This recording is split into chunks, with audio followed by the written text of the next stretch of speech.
நீங்கள் ரொம்ப மேனாக இருக்க மாதிரி ஃபீல் பண்ணலையா, உங்களுக்கு ஒரு மேனாக இருக்கணும், ஒரு கெத்தாக இருக்கணும், உலகத்தை தொலைச்சிட்டு போகணும் அப்படின்னு ஃபீல் பண்ணால் இந்த கரெக்டான வீட்டில் தான் வந்திருக்கீங்க. So how to be real man அப்படிங்கிற வீடியோ யாராவது போட்டாங்கன்னா ஃபஸ்ட்டு அதை நம்பாதீங்க. ஏன்னா யாருக்குமே தெரியாது எப்படி ரியல் மேனாக இருக்கணும்னு. உங்களால் இருக்க மட்டும்தான் முடியும். மேபி உங்களுக்கு கொஞ்சம் விஷயங்கள் டீச் பண்ண முடியும். ஆனால் இப்படி மேனாக இருக்கணும், அப்படி மேனாக இருக்கணும் சும்மா வீடியோ பார்த்து டைம் வேஸ்ட் பண்ணாதீங்க. உங்கள்கிட்ட கேளுங்க. உங்கள்கிட்ட இருக்க நாலேஜ் எப்படி ரியல் மேனாக இருக்கணும், உங்கள் ஹையர் செல்ஃப்னு ஒன்று உண்டு. அதாவது உங்களுக்கு எல்லாம் அதுவே சொல்லி தரும். அதை கேளுங்க. அதை விட்டு சும்மா டைம் வேஸ்ட் பண்ணாதீங்க. நான் இதுக்கு இந்த வீடியோ அப்படி டைட்டில் பண்ணேன்னா உங்களுக்கு சரி சும்மா ஹெல்ப் பண்ணும். ஆனால் இனிமேல் எப்படி ரியல் மேனாக இருக்கணும் அப்படி இப்படின்னு தேடாதீங்க. ஏன்னா எல்லா பதிலையும் நான் இந்த வீடியோவில் சொல்ல போகிறேன். ஸோ நல்லா கவனமாக கவனிச்சுக்கோங்க. So how to behave like a real man. So உங்களுக்குள்ள ஒரு மேஸ்குலின் எனர்ஜி இருக்கும். அதை நீங்கள் எந்த அளவுக்கு அதிகப்படுத்துகிறீங்களோ அந்த அளவுக்கு நீங்கள் மேஸ்குலினாக ஃபீல் பண்ணுவீங்க. ஸோ நான் நேற்று நல்லா தான் தூங்கினேன், ஆனாலும் இப்படி இருக்குது. ஸோ அதை கண்டுக்காதீங்க. ஸோ நல்ல டீப் ஸ்லீப். ஸோ நீங்கள் எப்படி ஒரு ரியல் மேனாக இருக்கணும், அந்த எனர்ஜி எப்படி இன்க்ரீஸ் பண்ண நான் சொல்கிறேன். ஸோ மேஸ்குலின் எனர்ஜினாலே பர்பஸ்ஃபுல் எனர்ஜி. உங்கள் கோல், உங்களுக்கு நீங்கள் இந்த உலகத்துக்கு வந்த ஒரு காரணம் இருக்கும், அதை தேடி போகணும். ஸோ அந்த எனர்ஜியை இன்க்ரீஸ் பண்ணுங்கள். அப்படின்னா உங்களுக்கு கோல் செட் பண்ணுங்கள். கோல் செட் பண்ணது வந்து பர்பஸ்ஃபுல்லாக செட் பண்ணுங்கள். அதாவது இருங்க சும்மா இருந்து யோசிங்க. அதாவது way of the superior man புக்கில் அவர் ஆத்தர் சொல்லியிருப்பார், எப்படி உங்கள் பர்பஸை நீங்கள் கண்டுபிடிக்காட்டி உடனே இப்போ கண்டுபிடிங்க அப்படின்னு. ஸோ அப்படின்னா உங்களால் கண்டுபிடிக்க முடியாட்டி ஒரு 2-3 நாள் எந்த டிஸ்ட்ராக்ஷனும் இல்லாமல் இருங்க. ஃபோன், டிவி எதுவுமே இல்லாமல் இருந்து யோசிங்க. இது பண்ணால் நல்லாயிருக்கும், ஓகே நான் இது பண்ண நல்லாயிருக்கும்னு நினைக்கிறேன், நான் ஃபைட் பண்ண நல்லாயிருக்கும்னு நினைக்கிறேன், இல்லை நான் வந்து ஜிம் ஜாயின் பண்ணால் நல்லாயிருக்கும், ஏதாவது ஒன்று புக் எழுதுனா நல்லாயிருக்கும், எது உங்களுக்கு எதுவோ அது அந்த பர்பஸில் ஃபுல் ஃபோக்கஸ்டாக நீங்கள் போங்க. இது வந்து மெயினான விஷயம்.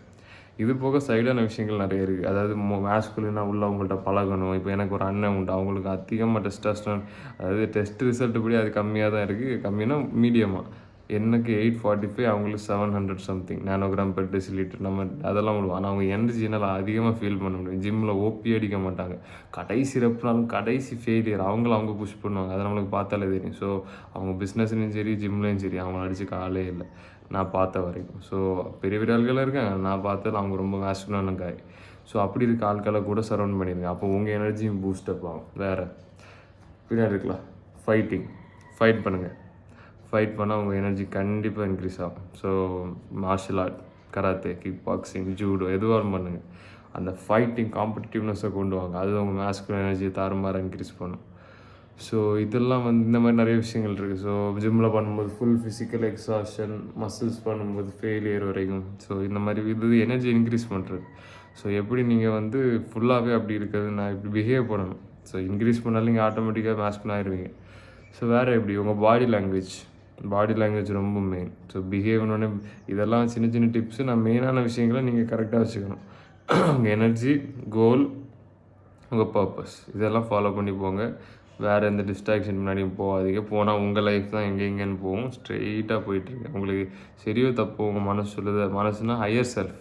உங்களுக்கு தெரியும் இன்றைக்கி நீ ஜிம்முக்கு போகணும், ஓகே இன்றைக்கி நான் இது பண்ணணும், ஓகே அந்த மாதிரி ஹையர் செல்ஃப்னு உங்களுக்கு ஒன்று இருக்கும். அது சொல்ல நீங்கள் கேட்டாலே ஆண்ட்ராய்ட் சொன்ன மாதிரி எல்லாருக்கும் என்ன பண்ணணும் தெரியும். ஆனால் அவங்க தெரியாத மாதிரி நடிக்கிறாங்க. அந்த மாதிரி உங்களுக்கு தெரிஞ்ச விஷயங்களை நீங்கள் பண்ணி உங்கள் muscular energy, logical part, prefrontal cortex அதை ஆக்டிவேட் பண்ணுங்கள். இதை விட்டுருங்க. இது வந்து நல்லா சாப்பிடு, பான் பாரு, அது பாரு, இது பாரு, உங்கள் லிசார்ட் பிரெயின் அதை நம்பாதீங்க. உங்கள் ப்ரீஃப்ரண்டல் கார்டெக்ஸை நம்புங்க. அதையும் தாண்டி ஒன்று இருக்குது. அது உங்கள் 3வது கண். அது ரொம்ப அட்வான்ஸ் ஸ்டெப். அது ஸ்பிரிச்சுவல் நெட்ரிக்கன். அது வந்து கொஞ்சம் ரொம்ப அட்வான்ஸ்டாக இருந்தால் ஆக்டிவேட் ஆகும். அது முடிஞ்சால் அதையும் ட்ரை பண்ணுங்கள். அதுக்கு எப்படி நீங்கள் ரொம்ப இதாக இருக்கணும், ஒன்றா இருக்கணும். உங்களுக்குள்ளேயே நீங்கள் வந்து ஒன்றா இருந்து அப்படி ஒரு யூனிவர்ஸோடு கனெக்டாக இருந்தால் அது நடக்கும். அது ரொம்ப அட்வான்ஸ்னால் இப்போ பேசிக்காக உள்ள சொல்லிட்டேன். வேறு பாடி லாங்குவேஜ், நேராக இருங்க, ஒய்டாக உட்காருங்க, ஜிம் போய் உடம்பு ஏற்றுங்க. அப்போ கொஞ்சம் ஃப்ரேம் உங்களுக்கு ஃபிட் ஆகும். ஓகே மேனாக இருக்கிறதுக்கு உங்கள் சைஸ் ரொம்ப முக்கியம்.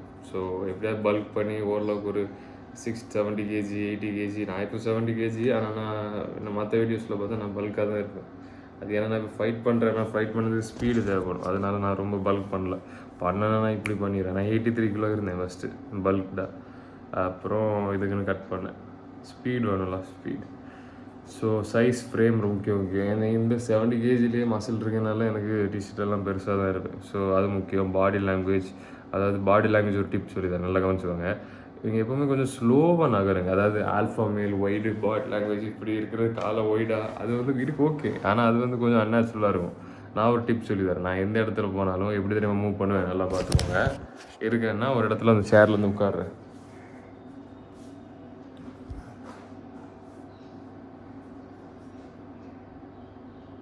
யாராவது கூப்பிடாங்க அந்த பக்கத்தில். ஜான், சொல்லுங்கள். இதுவா? சரி வாரேன்.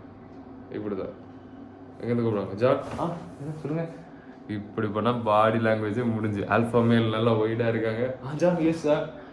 அப்படி அது எஸ் சார் அந்த எனர்ஜியை கொடுக்காதீங்க. ஸ்லோவாக மூவ் பண்ணுங்க.